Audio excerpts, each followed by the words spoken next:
বিশ্বের নজর কিন্তু এখন দক্ষিণ এশিয়ার দিকে, বিশেষ করে আমাদের প্রতিবেশী রাষ্ট্র দেশ পাকিস্তানের রাজধানী ইসলামাবাদের দিকে। গত কয়েক ঘন্টা আগে পাওয়া খবর অনুযায়ী মার্কিন প্রেসিডেন্ট জেডি ভ্যান্স কিন্তু মার্কিন ভাইস প্রেসিডেন্ট জেডি ভ্যান্স তিনি ইসলামাবাদের দিকে রওনা দিয়েছেন এবং পা রাখছেন, আর কয়েক ঘন্টার মধ্যে পা রাখবেন। কেন? কারণ আজ থেকে শুরু হতে যাচ্ছে ইরান ও আমেরিকার মধ্যে সেই ঐতিহাসিক আলোচনা যা যা গত কয়েক দিন যাবৎ কেউ কল্পনা করতে পারেনি, তা আজ হতে চলেছে। তো আগামীকাল 11 তারিখ থেকে কিন্তু সেই আলোচনা শুরু হয়ে যাবে। গত 7 এপ্রিল থেকে শুরু হওয়া 2 সপ্তাহের অস্থায়ী যুদ্ধবিরতি কি স্থায়ী রূপ নেবে, নাকি এটি কেবল বড় ঝড়ের আগে এর নিস্তব্ধতা? আজকের ভিডিওতে আমরা বিশ্লেষণ করব ওই ইসলামাবাদের সাবমিটের এই ইনসাইড স্টোরি, জানবো এর ফলে আমাদের ভারতবর্ষের উপর কি প্রভাব পড়বে এবং প্রভাব চলছে। তো অবশ্যই ভিডিওটি প্রত্যেকেই সম্পূর্ণ দেখবে, বিশ্লেষণ সম্পূর্ণ ডিটেলসে বিশ্লেষণ করব এই ভিডিওর মধ্যে। তো শুরু করছি যে আমার আজকের এই প্রথমে যেটা আলোচনা করছি সেটা হচ্ছে একটু আমাদের পিছনের দিকে আগে ফিরে তাকাতে হবে। কেন? তার কারণ হচ্ছে গত ফেব্রুয়ারি মাসে ইরান জুড়ে যে ভয়াবহ বিমান হামলা হয়েছিল, ইরানে আমেরিকা এবং ইসরায়েল মিলে করেছিল, তারপর মধ্যপ্রাচ্যের পরিস্থিতি কিন্তু হাতের বাইরে চলে গিয়েছিল।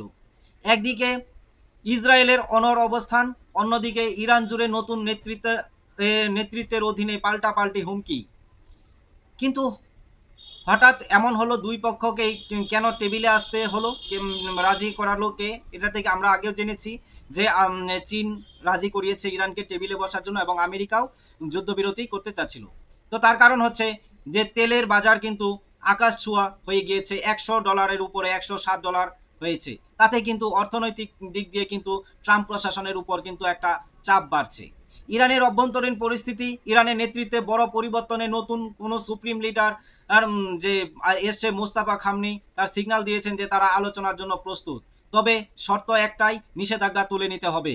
যেমন জেডি ভ্যান্স কিন্তু এই জায়গায় একটা জিনিস আমি বলছি যে মোস্তাফা খামনি কিন্তু বলেছে যে আমরা আগে যুদ্ধ করতে চাইনি এবং এখনো যুদ্ধ করতে চাই না, কিন্তু এই পরিস্থিতিতে এখন যে পরিস্থিতি আর কি, সেই পরিস্থিতিটাকে এবার সামাল দেওয়ার জন্য এবারে আলোচনায় আমেরিকার পক্ষ থেকে প্রেসিডেন্ট ট্রাম্প নিজে না এসে তার সবচেয়ে বিশ্বস্ত হ্যান্ডেলার হিসেবে পরিচিত জেডি ভ্যান্সকে পাঠিয়েছেন। এর মানে হলো আমেরিকা কোনো লুজ ডিল করতে চান না। হ্যাঁ, পাকিস্তান এখানে মধ্যস্থতাকারী বা মিডিলেটর হিসেবে কাজ করছে। তো অনেকেই প্রশ্ন করেছেন যে পাকিস্তান কেন?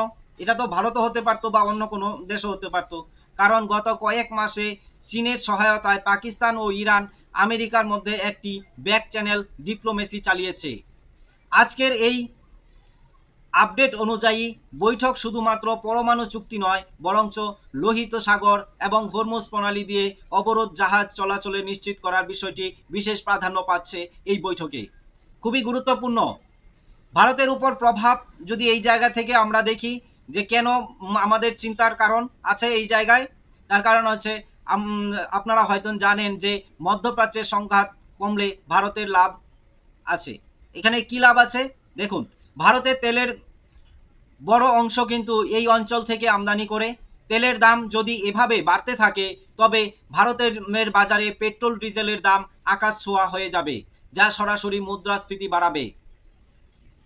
দ্বিতীয়ত, আমাদের চাবাহার পোর্টের প্রজেক্ট, এটা কিন্তু খুবই গুরুত্বপূর্ণ ভারতের জন্য। ইরানের স্থিতিশীলতায় ভারতের কানেক্টিভিটির জন্য অত্যন্ত জরুরি। ভারত সরকার এই বৈঠকে খুব নিবিড়ভাবে পর্যবেক্ষণ করছে। যদি এই বৈঠক সফল হয় তবে ভারতের জন্য তা হবে স্বস্তির খবর, কিন্তু যদি ব্যর্থ হয় তবে ভারতকেও রাশিয়ার তেলের উপর আরো বেশি নির্ভরশীল হতে হবে। তাছাড়া ভারতবর্ষ শুধু রাশিয়া থেকে না, আরো প্রায় 40টি দেশের সাথে কিন্তু মানে এই এনার্জি বলুন বা এই গ্যাস বা তেল এই সমস্ত দিক দিয়ে কিন্তু আরো 40টি দেশের সাথে এখন ইতিমধ্যে কিনছে, অন্যান্য দেশের থেকেও কিন্তু ভারত কিনছে। এই মুহূর্তের আলোচনার ঝড়ের মাঝেই কিন্তু একটা বড় খবর হচ্ছে ব্ল্যাক হোল আছে। তার কারণ হলো লেবানন। ইরান দাবি করছে যে এই শান্তি আলোচনায় শুধু লেবাননের উপর ইসরায়েলের হামলা বন্ধ করতে হবে, কিন্তু আজকের খবর অনুযায়ী ইসরায়েল স্পষ্ট জানিয়ে দিয়েছে যে তারা লেবাননে তাদেরকে বাফার জোন তৈরি করার কাজ থামাবে না। হ্যাঁ, এই কন্ডিশনের দিকেই কিন্তু ইসলামাবাদ এখন কথা বলা হচ্ছে। অন্যদিকে লেবাননে বোমা পড়ছে, এটাই হলো এক বৈঠকে ব্যর্থ করে দিতে পারে। ইরান যদি মনে করে আমেরিকা তাদের ধোঁকা দিচ্ছে, তবে হরমুজ প্রণালী দিয়ে হরমুজ প্রণালী সম্পূর্ণভাবে বন্ধ করে দেওয়ার সিদ্ধান্ত নিতে পারে, তা হচ্ছে ইরান।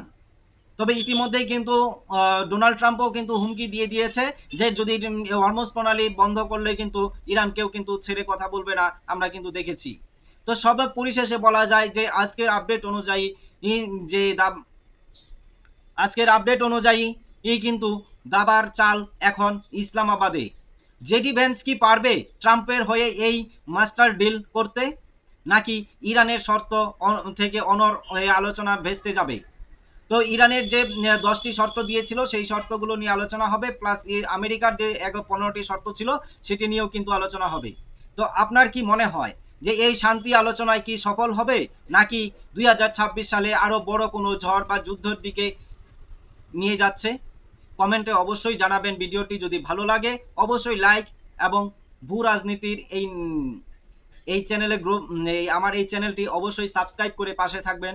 আর ভিডিওটি যদি ভালো লাগে অবশ্যই শেয়ার করে বন্ধুদের দেখার সুযোগ করে দিবেন। দেখা হচ্ছে পরের ভিডিওতে। সবাই ভালো থাকবে, সুস্থ থাকবে। জয় হিন্দ, ভারত মাতা কি জয়।